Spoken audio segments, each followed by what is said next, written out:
Hi പ്രിയമുള്ള സുഹൃത്തുക്കളെ, മുമ്പ് നമ്മളൊക്കെ ഓണവും ക്രിസ്തുമസും അതുപോലെ ദീപാവലിയും കാർത്തികയും പെരുന്നാളും നബിദിനവും ചെറിയ പെരുന്നാളും ബലി പെരുന്നാളും ഒക്കെ ആഘോഷിച്ചിട്ടുണ്ട്. പരസ്പരം ആശംസകൾ നേർന്നിട്ടുമുണ്ട്. അതിലൊന്നും ഒരിക്കലും മതം കടന്നു വന്നിട്ടില്ല. കൂട്ടുകാര് പരസ്പരം ഗ്രീറ്റിംഗ്സ് അങ്ങോട്ടും ഇങ്ങോട്ടും ഒക്കെ കൊടുക്കും. നമ്മളിലെ ക്രിസ്മസ് കാർഡ് പരസ്പരം പങ്കുവച്ചിട്ടില്ലാത്ത എത്ര പേരുണ്ടാകും? 1 രൂപയ്ക്കും 2 രൂപയ്ക്കും ഒക്കെ കിട്ടുന്ന കാർഡുകൾക്ക് വേണ്ടിയിട്ട് കടകൾ കയറി ഇറങ്ങാറുള്ള ആൾക്കാരാണ് നമ്മൾ. തുറക്കുമ്പോൾ അതിനകത്ത് എന്തെങ്കിലുമൊക്കെ ഫ്ലവേഴ്സ് ഉണ്ടാകണം, താജ്മഹലിന്റെ ചിത്രങ്ങൾ ഉണ്ടാകണം എന്നൊക്കെ ആഗ്രഹിച്ച് അങ്ങനെ 2 രൂപയ്ക്ക് ആ രൂപത്തിലുള്ള കാർഡ് ഉണ്ടോ എന്നൊക്കെ നോക്കി നടന്നിരുന്ന നമ്മളോട് നമ്മുടെ വീട്ടുകാർ പോലും പറഞ്ഞിരുന്നില്ല, ക്രിസ്മസ് അയ്യോ അത് അനിസ്ലാമികമാണ്, അത് നമ്മൾ ആഘോഷിക്കാൻ പാടില്ലാത്തതാണ്, ഓണം വേണ്ട, അത്തപ്പൂക്കളം ഇടാൻ പാടില്ല. കിട്ടുന്നിടത്തു നിന്നൊക്കെ പൂക്കൾ കൊണ്ടുവന്നിട്ട് ഒരു വട്ടം വരച്ച് അതിന്റെ പുറത്തിങ്ങനെ പൂക്കൾ വെക്കലും ഉപ്പിനകത്ത് കളറടിച്ചു വെക്കലും ഇതൊക്കെ അന്ന് നമ്മൾ സന്തോഷത്തോടു കൂടി ചെയ്തിരുന്നതാണ്. അത് കണ്ട് നമ്മൾ എല്ലാവരും നമ്മുടെ സുഹൃത്തുക്കൾ ചെയ്യുന്നത് കണ്ട് നമ്മൾ ചെയ്യുന്നത് കണ്ട് നമ്മുടെ സുഹൃത്തുക്കളും ഒക്കെ സന്തോഷിച്ചിട്ടുണ്ട്. പെരുന്നാളാകുമ്പോൾ അപ്പുറത്തും ഇപ്പുറത്തും ഒക്കെ ആ മുസ്ലിങ്ങളുടെ വീടുകളിലേക്ക് ഭക്ഷണം ഉണ്ടാക്കി കൊടുക്കുന്ന ഒരു രീതി നമുക്കുണ്ടായിരുന്നു. ഞങ്ങളുടെ വീട്ടിലാണെങ്കിൽ 10-12ഓളം ഹിന്ദു ക്രിസ്ത്യൻ കുടുംബങ്ങളുണ്ട് അപ്പുറത്തും ഇപ്പുറത്തും ഒക്കെ ഉള്ളത്. അപ്പം എൻ്റെ സിസ്റ്റർ എന്നെയാണ് പൊറോട്ട അടിക്കാൻ ഏർപ്പാട് ചെയ്യുക. അങ്ങനെ ഞങ്ങളൊക്കെ പൊറോട്ട അടിച്ചും കുറച്ച് പത്തിരി ഉണ്ടാക്കും, കുറച്ച് നൈസ് പത്തിരി ഉണ്ടാക്കും, അങ്ങനെ കുറച്ച് ബീഫ് വഴട്ടിയതോ വരട്ടി എടുക്കും, എന്നിട്ട് കുറച്ച് ചിക്കൻ കറി ഉണ്ടാക്കും. ഇതൊക്കെ അന്നൊക്കെ നാടൻ ചിക്കനാണ് കൂടുതലായിട്ട് കിട്ടുക, ബ്രോയിലറൊന്നും അങ്ങനെ സുലഭമായിട്ട് കിട്ടാനില്ല.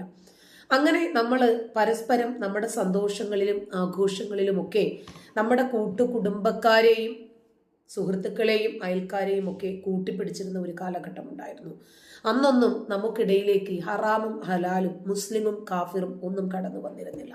ഇപ്പോഴിതാ മതേതരത്വത്തിന്റെ മാതൃകയായി മാറിയ ഒരു രാഷ്ട്രീയക്കാരനെന്ന് തന്നെ പറയാം, എന്നാൽ മതനേതാവുമാണ് പാണക്കാട് തങ്ങൾ ഒന്ന് ക്രിസ്മസ് ആഘോഷിച്ചപ്പോഴേക്ക് തകർന്നു പോയ ഇസ്ലാമുമായി കുറേയധികം ആളുകൾ നമ്മുടെ മുമ്പിൽ എത്തിയിട്ടുണ്ട്. കേൾക്കാം.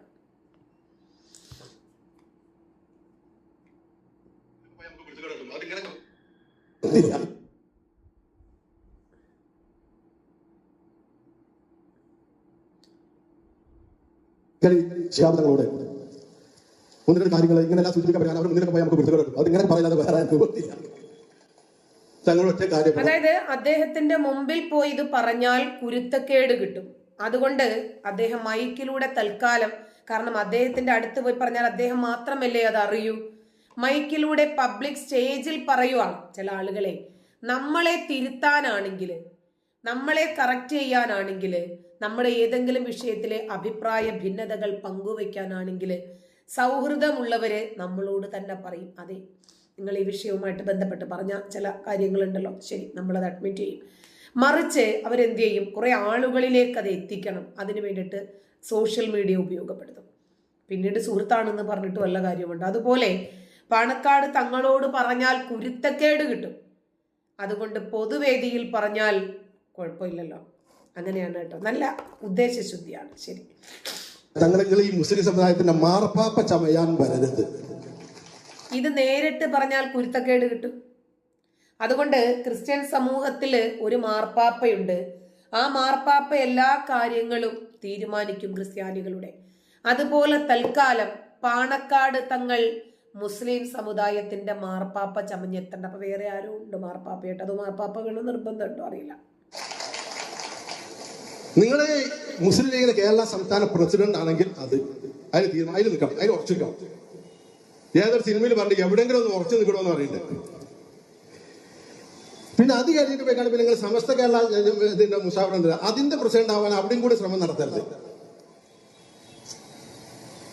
കേരളത്തിലെ എല്ലാ ഖാദിയും എല്ലാ മഹല്ലുകളുടെ കീഴിലാവണം, അങ്ങനെ അല്ല, അങ്ങനെ തീരുമാനം എടുക്കരുത്. ചില ആളുകൾക്ക് വൈറലാകണമെങ്കിൽ കൊമ്പത്ത് കയറി പിടിക്കണം, എന്നാലാണ് 4 പേര് അതൊന്നറിയുക. ഇനി നിലവാരമുള്ളതാണെങ്കിൽ അവര് മറുപടി പറയും, അതല്ലെങ്കിൽ അവരങ്ങ് വിടും. അവര് പോയാലൊരു വാക്ക് കിട്ടിയാലോ അത്രയും ലക്ഷക്കണക്കിന് കോടിക്കണക്കിന് ആളുകളിലേക്ക്, കേരളത്തിന്റെ മുഴുവൻ മനസ്സുകളിലേക്കും ഉസ്താദ് ഒന്ന് എത്തിക്കിട്ടത്തില്ലേ? എവിടെ നിങ്ങൾ രാഷ്ട്രീയക്കാരനാണ് രാഷ്ട്രീയക്കാരനാണ് എന്ന് പറയും, അല്ല ആത്മീയവാദികൾ അതാണ് എന്ന് പറയണം. തങ്ങൾ മനസ്സിലാക്കേണ്ട ഒരു കാര്യം, എല്ലാ കഴിവും എല്ലാവർക്കും ഉണ്ടാവില്ല. അങ്ങനെ ആർക്കും കരുതണ്ട, എല്ലാ കഴിവും എല്ലാവർക്കും ഉണ്ടാവും, അതുണ്ടാവില്ല. കേരളത്തെ ഒരു ഐസിസോ താലിബാനോ ഒക്കെ ആക്കി മാറ്റാൻ ശ്രമിക്കുന്ന ഒരു രീതിയാണ്. അങ്ങനെ ആർക്കും കരുതണ്ട, എല്ലാ കഴിവും എല്ലാവർക്കും ഉണ്ടാവും, അതുണ്ടാവില്ല. നിങ്ങൾക്ക് ഏതിനാണോ കഴിവുള്ളത് അവിടെ നിങ്ങൾ നിൽക്കും. ഞങ്ങൾ വീണ്ടും വീണ്ടും പറയാം, ഇത് വല്ല പ്രസിഡന്റ് വേഷ മത്സരത്തിലും പങ്കെടുക്കുന്ന കുട്ടികളമായിരിക്കും. ഒരു മനുഷ്യനെ രാവിലെ കാണുമ്പോൾ കാണാം തൊപ്പിയൊക്കെ ഇട്ടിട്ട് ഞാൻ മുസ്ലിം ലീഗ് പ്രസിഡന്റാണ് പത്രക്കാരൻ വന്നത്. വൈകുന്നേരം കാണാൻ വേറെ മാവേലിക്കാണ്ട് വേറെ എന്തൊക്കെ കോലം കെട്ടിയിട്ട് ഓണപ്പാട്ട്. പിന്നെ കാണാൻ പിറ്റേന്ന് വരുമ്പോൾ കാണാൻ മറ്റേ സൗദി അറേബ്യയിലൊക്കെ മക്കയിലൊക്കെയുള്ള ഇമാമികൾ ഇടുന്ന മറ്റേ ആ തോപ്പുണ്ടല്ലോ, ആ മറ്റേ അതിട്ട് കണ്ട് കാണാം. പിന്നെ ഞാൻ ഗാന്ധി ഫൗണ്ടേഷന്റെ ആളാണ്, അത് വേറെ. ഇനി മുതൽ പാണക്കാട് തങ്ങം കുടുംബം എന്ത് ധരിക്കണം എന്ന് ടിയാനോട് ചോദിച്ചിട്ട് തെരഞ്ഞെടുക്കുക. പിന്നെ 2 ദിവസം കഴിഞ്ഞാണ് ഞാനിപ്പോ റഷ്യയിലുള്ളത്, റഷ്യക്കാരെ മറ്റേ തൊപ്പിണ്ടല്ലോ വലിയ തൊപ്പി, അതിട്ട് കണ്ടാണ് വ്ളോഗ് ചെയ്തിട്ട് അത് വേറെ.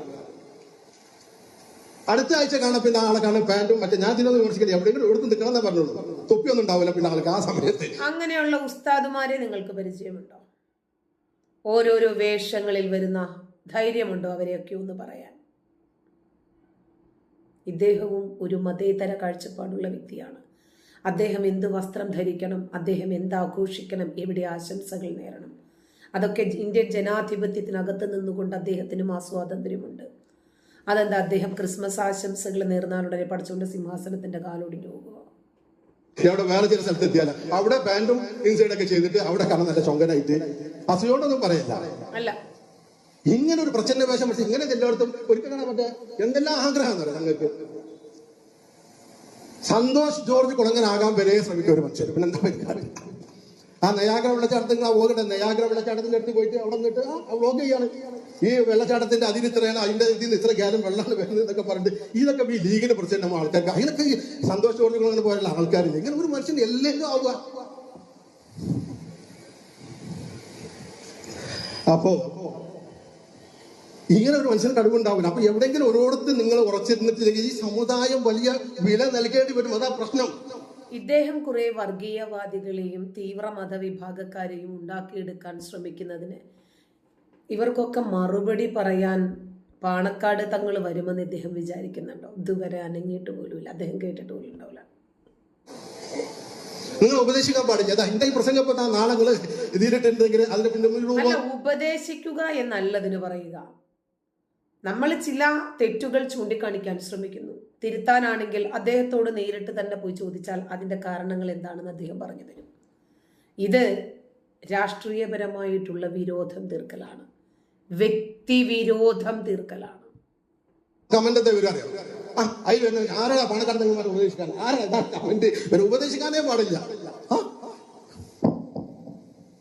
ഞങ്ങൾ പറയുന്നത് നിങ്ങൾ മറ്റുള്ളവരെ ഉപദേശിക്കുന്നത് നിങ്ങൾ പ്രാവർത്തികമാക്കണം, അത്രേ പറഞ്ഞോളൂ. നിങ്ങൾ ഈ സമുദായത്തോട് മുമ്പ് വിഷയത്തിൽ ജോൺസൺ അവരൊക്കെ അല്ല കണ്ടോ, പല പല വിഷയങ്ങളിലുള്ള വൈരാഗ്യമാണ് ഈ ഒരുമിച്ച് കൂടിയിരിക്കുന്നത്.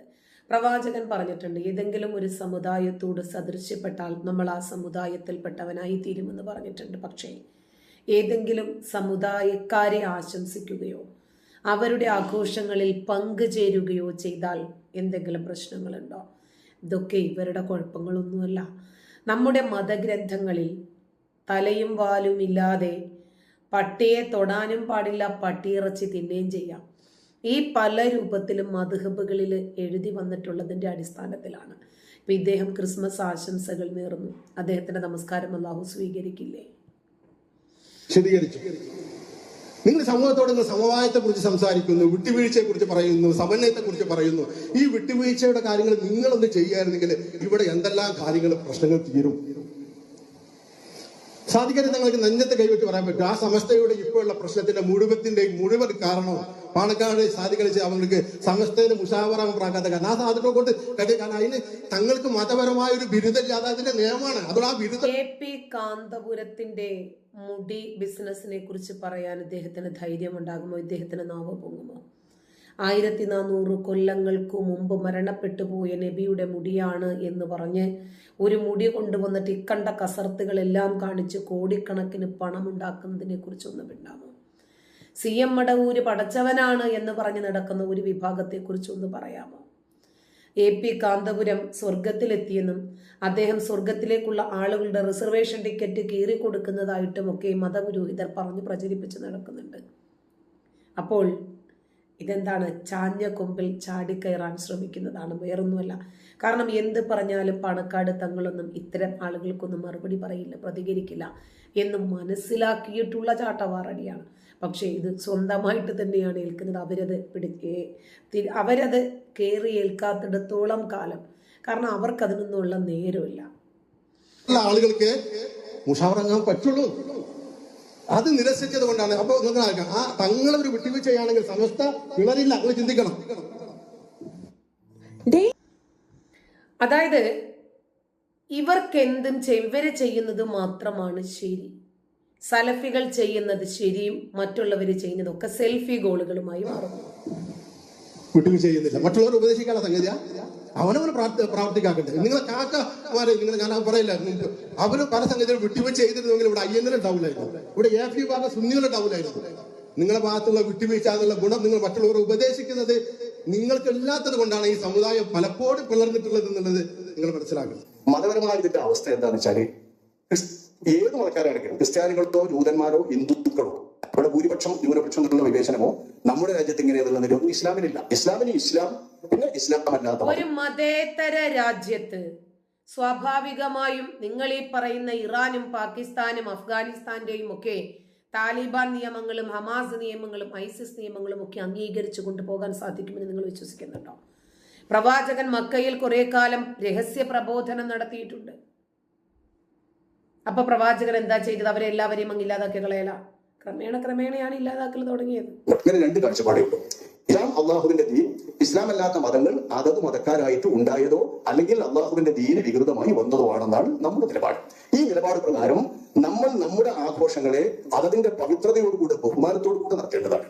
അങ്ങനെ തന്നെയാണ് പഠിപ്പിക്കപ്പെട്ടിട്ടുള്ളത്. തക്ബീർ ചൊല്ലി നിസ്കരിച്ച് അതാണ് നമ്മളെ ആഘോഷം, പ്രധാന ആഘോഷം. പിന്നെ ചോറും പലഹാരമൊക്കെ ഉണ്ടാക്കുന്നതും മറ്റൊക്കെയല്ല, ഇതാണ് നമ്മുടെ ആഘോഷം. ചെയ്യാം, എന്നിട്ട് ഓരോട് സദൃശമാകാം. ഈ ഒരു രീതിയാണ് ഉദ്ദേശിക്കുന്നതെങ്കിൽ ഈ വിധം അവരോട് യോജിച്ച് അവരുടെ ആഘോഷങ്ങളിൽ പങ്കെടുക്കുക, അങ്ങനെ തന്നെ ചെയ്യുക എന്ന് പറഞ്ഞതാണ് മതപരമായി നിഷിദ്ധം എന്ന് പറയുന്നത്. ഇത് നമ്മളെന്നെ ആലോചിച്ചറിയാലോ. അവരുടെ മതപരമായ ഒരു ആഘോഷം നടത്തുമ്പോൾ അതുപോലെ നമ്മളും ചെയ്ത് അതോടൊപ്പം ചെയ്യാം. ഒരു പൂവിട്ടാൽ നമ്മളും പൂവിടുക, ഒരു ഓണത്തപ്പന വെച്ചാൽ അത് ചെയ്യാം, ഒരു മഹാബലിയെ പ്രതിഷ്ഠിച്ചായിട്ട് പ്രതിഷ്ഠിക്കാം, ഏതെങ്കിലും ഒരു വിഗ്രഹത്തെ പ്രതിഷ്ഠിച്ചായിട്ട് ഇപ്പം ചെയ്യാം. അതൊക്കെ നമ്മളും ചെയ്തുകൊണ്ട് ചെയ്യുന്നതാണെങ്കിൽ അവരോട് സദൃശമാകെന്നെ ഉദ്ദേശിക്കുന്നുണ്ടെങ്കിൽ അത് തെറ്റാകുന്നു, ഹറാം. അദ്ദേഹം മതപരമായ അഭിപ്രായമാണ് പറഞ്ഞത്. കാരണം മതപരമായി നോക്കുമ്പോൾ ലക്കും ദീനുക്കും വലിയ ദീൻ, നിങ്ങൾക്ക് നിങ്ങളുടെ മതവും എനിക്ക് എൻ്റെ മതവും, മറ്റു മതങ്ങളോട് സാദൃശ്യപ്പെട്ടാൽ ആ മതവിഭാഗക്കാരനായി അവൻ എന്നാണ് ഇസ്ലാം പഠിപ്പിക്കുന്നത്. നിഷിദ്ധമാകുന്നു എന്നാണ് മതപരമായ അതിന്റെ വിധി. അതേസമയം അങ്ങനെ ഉദ്ദേശമില്ലാതെ, അവരോട് സദൃശമാകുന്ന ഉദ്ദേശമില്ലാതെ, ഒട്ടും അവരോട് സദൃശമാകുക എന്നുള്ളതേ ഉദ്ദേശമില്ല. അവർ ചോദിച്ചപ്പോ ആ ചോറൊന്ന് കഴിച്ചു, അല്ലെങ്കിൽ ഓട് വിളിച്ചപ്പോ ഒന്ന് പോയി, ഈ രീതിയിലുള്ള ചില സഹകരണങ്ങൾ പറ്റാവുന്ന മേഖലയിൽ മാത്രം ചെയ്യുന്ന ഒരു സ്ഥിതി ഉണ്ടെങ്കിൽ ഫലശയാലേ അവിടെ തയ്യാറി ചെയ്യേണ്ട കാര്യവുമില്ല, അവിടെ നിഷിദ്ധതയുടെ കാര്യവുമില്ല എന്ന് മഹാനായ ഇമാം ഇബ്നു ഹജർ തങ്ങളുടെ തന്റെ ഫത്താവയിൽ കുബറയിൽ പ്രത്യേകം പറഞ്ഞ സുദീർഘമായ ഫത്വയിൽ വായിക്കാം. അപ്പൊ നമ്മൾ മനസ്സിലാക്കേണ്ടത് അവരോട് സദൃശമാകുന്ന വിധത്തിൽ അവർ ചെയ്യും പോലെ തന്നെ ചെയ്യുക എന്നുള്ള ഞങ്ങൾക്ക് നമ്മളും ആണാഘോഷം നടത്തൽ അത് നിഷിദ്ധമാകുന്നു മതപരമായി.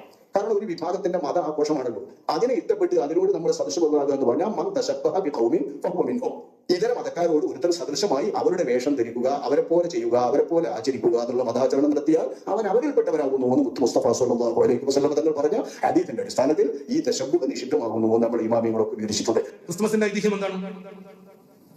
ദൈവം മനുഷ്യനായി ജനിച്ചു എന്നാണ്. ദൈവം മനുഷ്യനായി ജനിച്ചു, എല്ലാവരുടെയും ജന്മപാപം സ്വയം ഏറ്റെടുത്ത് കാൽവരി കുരിശിൽ മരണപ്പെടാൻ വേണ്ടി ദൈവം മനുഷ്യനായി ജനിച്ചു എന്നാണ്. അപ്പൊ യേശുക്രിസ്തു എന്ന് പറഞ്ഞാൽ ദൈവമാണെന്ന് അവർ പറയുന്നു. അത് എങ്ങനെ ദൈവം എന്നുള്ള ചർച്ചക്കൊന്നും ഈ വേദിയിൽ പ്രസക്തിയില്ല. അദ്ദേഹം ജനിക്കുന്നതിന്റെ മുമ്പേ ലോകത്തെ പരിപാലിച്ചത് ആരാണ് എന്ന ചോദ്യത്തിന് വലിയ അർത്ഥമൊന്നുമില്ല. എല്ലാവരുടെയും പാപം പേറി കാൽവരി കുരിശിൽ മരിക്കാനായിരുന്നു അദ്ദേഹം വന്നതെങ്കിൽ പിലാത്തോസിന്റെ പട്ടാളം പിടിച്ച് കുരിശ് തറക്കാൻ കൊണ്ടുപോകുമ്പോൾ കഠിനമായി അതിൽ നിന്ന് രക്ഷപ്പെടാൻ അദ്ദേഹം ശ്രമിച്ചത് എന്തിനാന്നുള്ള ചോദ്യത്തിനും പ്രത്യേകിച്ച് പ്രസക്തിയൊന്നുമില്ല. എന്തിനാണ് കുരിശിൽ കയറിയിട്ട് പോലും എലോഹി ലമാ ശബക്താനി, ദൈവമേ നീ എന്നെ കൈവിട്ടത് എന്തിന് എന്ന് ചോദിച്ചത്? അതും നമ്മൾ അന്വേഷിക്കുന്ന ഈ വേദിയിൽ പ്രസക്തിയില്ല. അവർ വിശ്വസിക്കുന്നത് നമുക്ക് തൽക്കാലം പരിഗണിക്കാം. ദൈവം മനുഷ്യനായി ജനിക്കുന്നു, എന്തിന്? എല്ലാവരുടെയും പാപം പേറി കുരിശിൽ മരിക്കാൻ വേണ്ടി ദൈവം ജനിക്കുകയാണ്. അത് ഇസ്ലാമിന് യോജിക്കാൻ പറ്റില്ല. വലം യൂലദ് വലം യകുൽ ലഹു കുഫുവൻ അഹദ്. അവൻ ജനിച്ചിട്ടില്ല, ജനിപ്പിക്കണമല്ല, അവന് തുല്യമായി ആരുമില്ല. ലൈസ കമിസ്ലിഹി ഷൈഉൻ. സൂറത്ത് ശൂറയുടെ 11-ാമത്തെ വചനം. ദൈവത്തിന് ഇലാഹിന് അല്ലാഹുവിന് തുല്യമായി ഒരാളുമേ ഇല്ല, ഒരു വസ്തുമേ ഇല്ല. അപ്പൊ ഇത് പുൽക്കൂട്ടിൽ ജനിച്ചു എന്നാണ്. അന്നത്തെ ചരിത്രത്തെ വിശദീകരിക്കാൻ സമയം കുറെ വേണ്ടി വരും. പുൽക്കൂട്ടിൽ ജനിച്ചു. എല്ലാവരും ഒരു കനേഷുമാരിക്ക് പ്രഖ്യാപിച്ചു. അന്നത്തെ രാജാവ് എല്ലാ ആളും നമ്മുടെ എത്തിച്ചേരണം എന്ന് പറഞ്ഞു. ഈ ജോസഫും മറിയോ എത്തിച്ചേർന്നപ്പോഴേക്ക് നന്നായിട്ട് രാത്രിയായിരുന്നു, കനേഷുമാരിയൊക്കെ കഴിഞ്ഞിരുന്നു. അപ്പൊ അവര് പശുക്കളും ഒക്കെ താമസിക്കുന്ന ഒരു സ്ഥലത്ത് പോയിട്ട് പുൽക്കൂട്ടിൽ നേരം വെളുക്കോളം താമസിക്കാൻ തീരുമാനിച്ചു. അതിനിടക്ക് പുൽക്കൂട്ടിൽ ഉണ്ണിയേശു പിറന്നു എന്നാണ് വിശ്വാസം. അത് ഡിസംബർ 25-നാണോ അല്ലേ? അതൊക്കെ വേറൊരു ചർച്ചയാണ്. പല ചർച്ചകളും പല സഭകളും ഡിസംബർ 25-നല്ല എന്ന് പറയുന്നുണ്ട്. അതുകൊണ്ട് തന്നെ യൂറോപ്പിലൊക്കെ പല സഭകളും ഡിസംബർ 25-നല്ല, ഏപ്രിൽ മാസത്തിലാണ് ക്രിസ്തുമസ് ആഘോഷിക്കല്. അതൊക്കെ മറ്റൊരു ചർച്ച, അവരുടെ ഇടയിലുള്ള അഭ്യന്തരമായ അഭിപ്രായ വ്യത്യാസങ്ങൾ. ദൈവം മനുഷ്യന്റെ പാപം ഏറ്റെടുക്കാൻ വേണ്ടി ബത്ലഹേമിൽ ജനിച്ചു എന്ന വിശ്വാസം അത് ഇസ്ലാമിന് അംഗീകരിക്കാൻ പറ്റൂല. ദൈവം ജനിക്കൂല. അതോടൊപ്പം ദൈവം ജനിക്കുമ്പോൾ പടച്ചോൻ ജനിച്ചിട്ടില്ലേ? ലം യലിദ് വലം യൂലദ്. പടച്ചോൻ ജനിച്ചിട്ടുമില്ല, ആർക്കും പടച്ചോൻ ജന്മം നൽകിയിട്ടുമില്ല എന്ന് പറഞ്ഞു. അപ്പൊ ആകാശവും ഭൂമിയും ഒക്കെ സൃഷ്ടിച്ചത് അള്ളാഹുവാണ്. ഏതെങ്കിലും ഒന്നായിരിക്കുമല്ലോ ആദ്യം സൃഷ്ടിച്ചിരിക്കുക. ഒന്നുകിൽ ആകാശം, അതല്ലെങ്കിൽ ഭൂമി. ഇത് രണ്ടിലും ഏതെങ്കിലും ഒന്ന് സൃഷ്ടിക്കുന്നതിന് മുമ്പ് പടച്ചോൻ എവിടെയായിരുന്നു? പടച്ചോനെ ആരാണ് ഉണ്ടാക്കിയത്? പടച്ചോൻ സ്വയംഭൂവാണ് എന്നാണ് ഇവർ പറയുക. എന്നാര് കണ്ടു? ആരാണത് പറയേണ്ടത്? പോട്ടെ, ഈസയുടെ കാര്യമാണല്ലോ ഇവർ പറയുന്നത്. ഈസാ നബിയുടെ വാപ്പയാനാ? മറിയം ഈസയെ പ്രസവിച്ച് ഖുർആൻ ത്വാഹ മറിയം ഈ 2 അധ്യായങ്ങളിലും ഈ മറിയമിൻ്റെയും ഈസയുടെയും കഥ വളരെ വ്യക്തമായി വിവരിച്ചിട്ടുണ്ട്.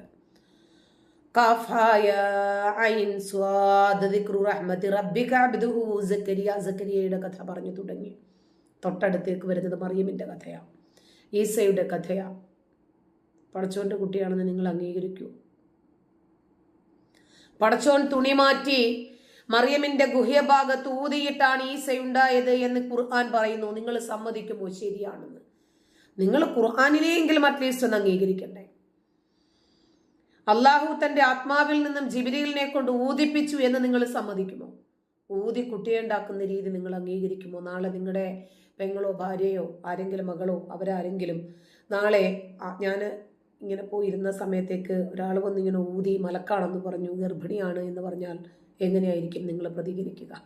അവനവൻ്റെ കാര്യങ്ങൾ വരുമ്പോൾ മതമൊക്കെ അങ്ങോട്ട് മാറി നിൽക്കുമല്ല, അതിലൊക്കെ യുക്തിയൊക്കെ കയറി വരും. ശരി, എന്തായിരുന്നാലും പാണക്കാട് തങ്ങൾ മതത്തിൽ നിന്നും പുറത്തു പോയതായിട്ട് ഏതാണ്ട് മതപുരോഹിതന്മാരൊക്കെ പ്രഖ്യാപിച്ചിട്ടുണ്ട്. നരകത്തിലെ വിറകുകൊള്ളികളുടെ എണ്ണം കേരളത്തിൽ കൂടിക്കൊണ്ടിരിക്കുന്നു. സന്തോഷം. നന്ദി.